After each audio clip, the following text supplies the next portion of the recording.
Okay, yeah. Thanks for bearing with us with the slight shift here.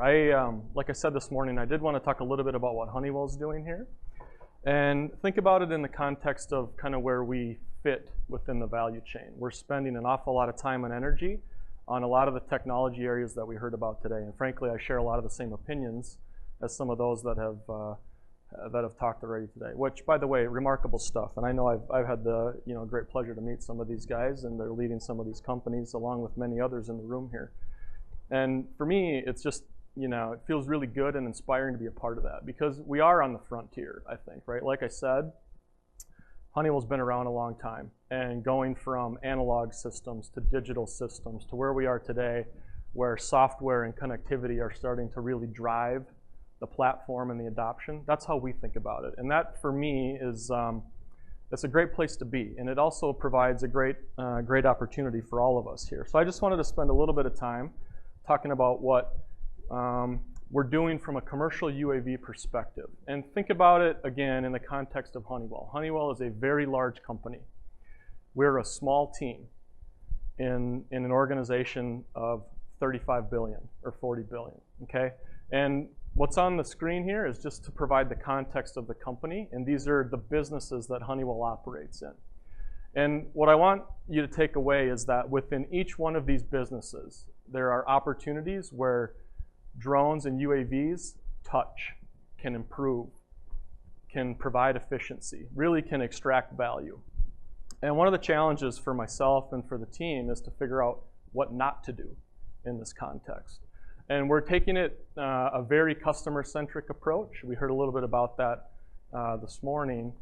And that's very much how we think about it too. We're trying to get very close to customers, our own customers, our existing customers, and what works. How do you application engineer it? How do you use the technologies that are kind of behind the scenes, but apply it in a way that means something to an end user? That's ultimately how Honeywell's thinking about it, okay? And that's not to say that we're ignoring the foundational bricks or the blocks, right? The things that, Adam is working on, Keen's working, the technology developments, we are doing that, okay? But like I also said this morning, we don't expect to do it all ourselves. We don't expect to do it all ourselves. So we're gonna partner in a lot of different areas there to accelerate, but always with the context of how do we apply it for our customer set? How do we apply it for our existing customers in some of these existing markets, okay? Real quickly, like I said, we're an aerospace organization. We're rooted in aerospace, right? And that drives our team. These are flying platforms, so that makes sense from our perspective. But Honeywell also has, business groups that serve customers in utilities and oil and gas and refining and aerospace customers for sure. And when you look, and Productivity Solutions does a lot of indoor things, right? Some of our biggest business in the Productivity Solutions is with distribution centers and warehouses, okay?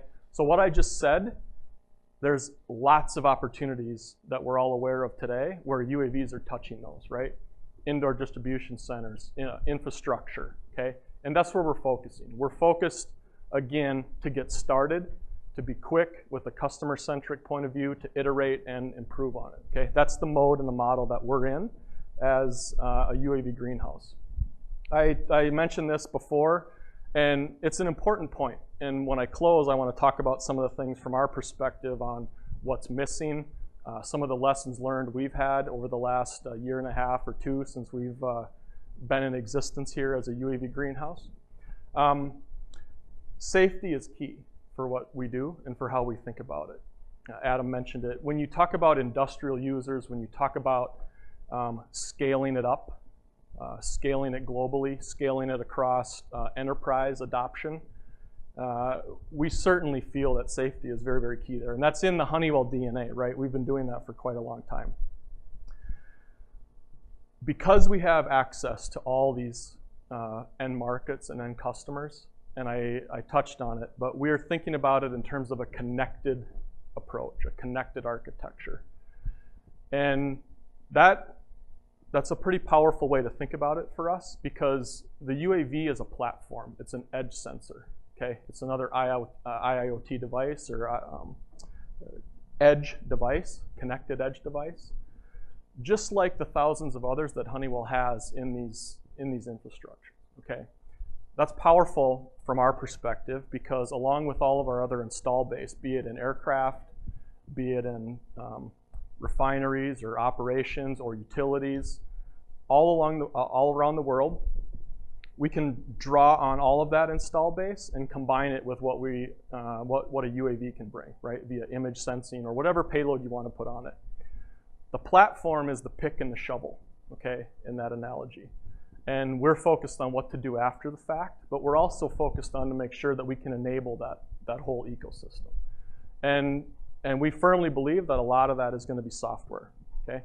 So that's why, again, we're spending an awful lot of time there on the software development, okay? These are broader initiatives that we are taking part of from a UAV perspective, okay? And how do we operate a UAV in a connected plant, okay? How do we combine and insert a UAV into a plant, a refinery, for example, where Honeywell has connected pressure sensors and all the KPI measurements within the plant to improve the process, okay? Add in a UAV. Now what can you do? Okay? Similarly for utilities or similarly for aircraft, right? Data and all of our install base coming off these platforms. What can you do when you have knowledge of the bigger picture? Okay? That's how we're thinking about it. We have our own backbone that we're building out on. This is a corporate backbone, Honeywell Sentient. So this is something where we ingest data, okay? We program on it. It's a data lake at Honeywell, and it's got a lot of other stuff. It's largely made up of open source tools that we combine and arrange. But that's the Honeywell platform. So when we're ingesting data, when we're basically doing a data synthesis problem for all of our sensors, along with UAV and image data, it's coming into that platform. And then it's basically available for the developers to work with, okay? So it's our job to get the UAV piece into that and then do something smart with it. And it's different analytical problems, right? Image analysis and some different things there than traditional time series. Okay, let's see. Specifically where we're going. This is our early entry into the market and the services aspect. It's getting close to our customers really to do two things. Understand the problems and feedback the corrections. Feedback the change, okay? So we've started a group over the last 2 years now. Largely, well, it's a global team, and there's about 40 to 50 of us around the company that are working in these main areas, all right? And we're using UAVs to enable analytics, okay? And we're doing it through a services model.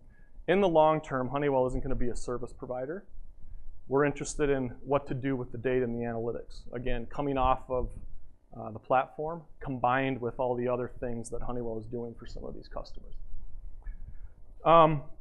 Utilities is one that we've been focused on quite a bit because it gives us some early use cases, right? Some line of sight things, largely vertical structures. That's what we're working on right now. We've just completed some transmission and distribution line work, completing 150 miles of distribution line in 4 or 5 days. And that was largely brute force, but it's still an efficiency improvement, okay? It's still cheaper, quicker, higher quality data, higher repeatability data. And we just kind of got started and brute forced our way through it. So that's something that we're doing in the utility side of things. The analytics is all Honeywell analytics right now too. So like I mentioned, we're spending a lot of time, energy and effort there. And we view it as, they're combined, right? The platform enables the analytics and they work together, or they don't work together. You got to fix it, right? So it's a system. Oil and gas is another area, and these are not. You would probably pick these if you say, well, where do you think Honeywell would play? You probably would pick these because these are where our customers are at already. So we're starting there. We're not off doing ag, and we're not off doing things we don't know anything about. So these are the ones that make sense, and these are the ones that we're going to start with and figure out where is the value, where is it here, okay? So oil and gas as well. We've done some work, again, vertical structures in the refineries, flare stack inspections, and we're finding infrastructure, cracks, rust, things like that, change detection, feature detection. the health of the infrastructure, okay? Renewables as well. So we have examples here. One thing, we have customers in each one of these already, okay? In the last, I guess largely a year, little over a year. We've gotten customers in each one of these and in each area of the world.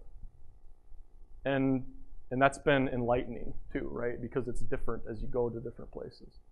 But within the US, within Europe, in the Middle East, and APAC, these are all areas where we're operating right now, and in all of these different areas, okay? Let's see here. Siddhi, just remind me, what time do we have here, right? Till, oh, 5 minutes, okay. Okay. I don't know who to listen to here, but.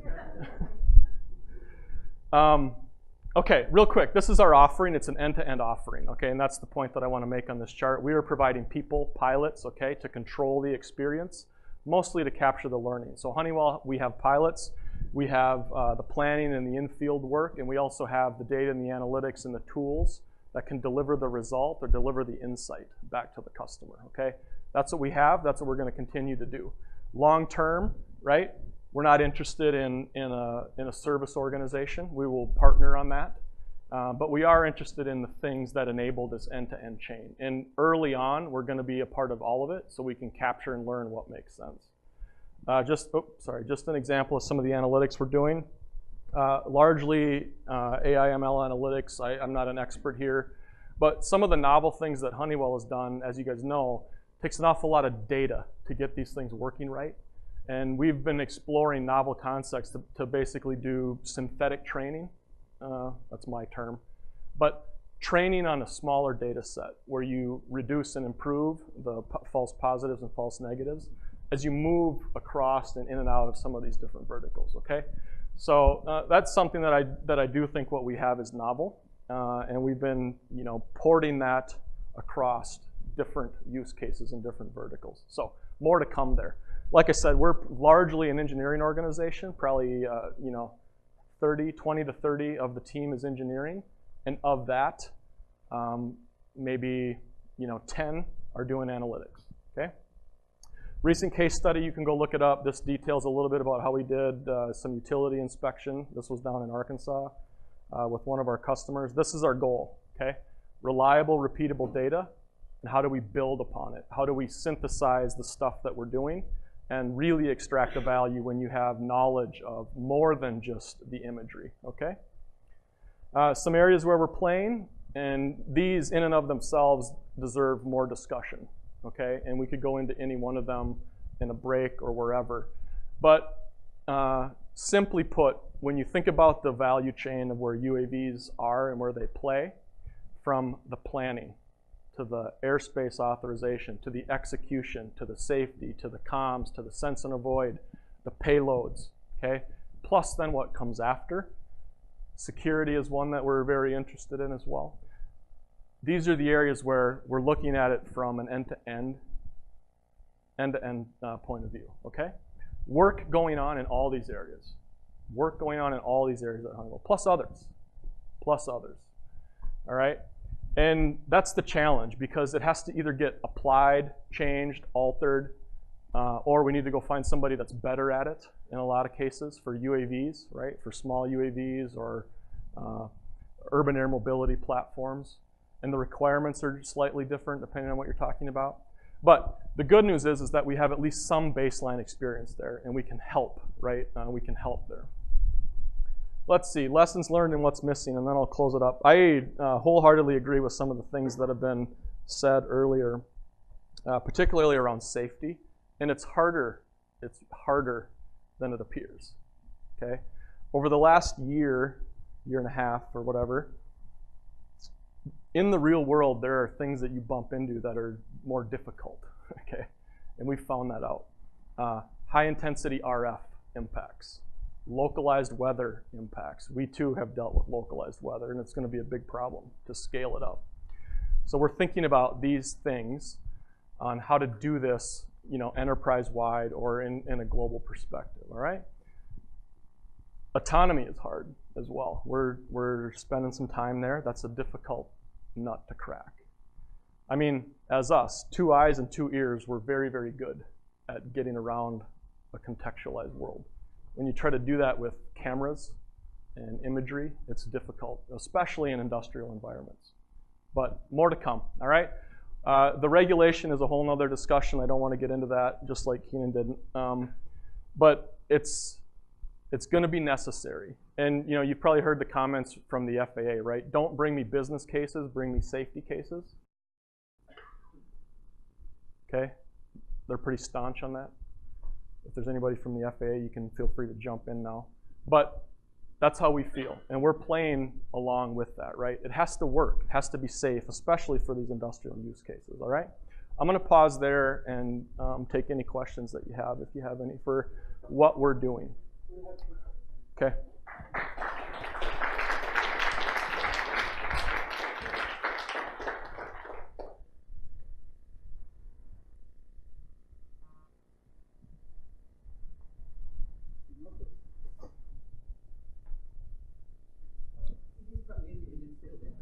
Different times. Can you tell us, Brad, a little bit about the different UAV platforms that you're working with, or what you're thinking about there? Sure. Most of the platforms that we're working with are purchased platforms. We're not making them, we're buying them. And we've dabbled with what you can do on kind of a hardware abstraction API approach versus the technology stack that allows more open source or different visibility into lower levels of the stack. We've done both of those, okay? So for the most part, if a platform exists, we're aware of it, we have it, we've tested it, we've said, does it work in these applications?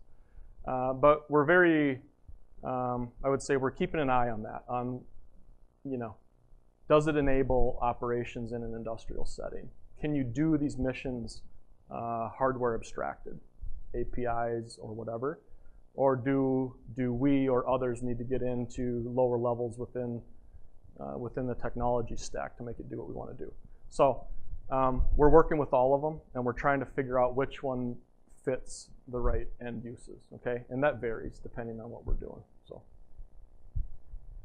I'm curious about the part you doing in the crack detection, and I want to know what kind of sensor do you use to collect the data, and did the drone do it autonomously or manually controlled?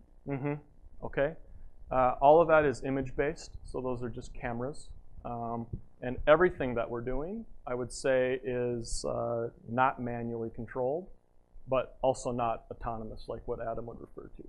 Okay, it's waypoint flying for the most part, pre-planned mission, but it's not a pilot on the stick. And we hear a lot about autonomy, and when I think about autonomy, I think about it more in the context of what Adam was mentioning. Okay, but everything that we've done to date has been, call it automated, not autonomous. Okay. Okay. Earlier you mentioned that you got some feedback about your sensors, how they were not up to par. Can you mention anything about the development that you've been working on since you got that comment? Yeah, so we take feedback like that from our customers all the time, by the way, and that's part of the reason why the greenhouse exists. We don't expect to be perfect. This happened to be a radar product, and we're continuing to develop on that. We think it's a great technology to enable sense and avoid, cooperative and non-cooperative sensing, and we think that's going to be key as we get into the airspace more. So some of the feedback that we receive, I would say that specifically, we're trying to accelerate our development, go quicker. There's some probably technical things I think we probably had to address, but mostly it's about speed, and that's the benefit of the greenhouse. We're trying to be quick. The greenhouse just means the organizational model that we're in. So the changes that we've done are try to get on the gas quicker, right? Because things are ready now, or they could be ready now. And we want to enable our customers to do that, okay? I don't know if that answers the question.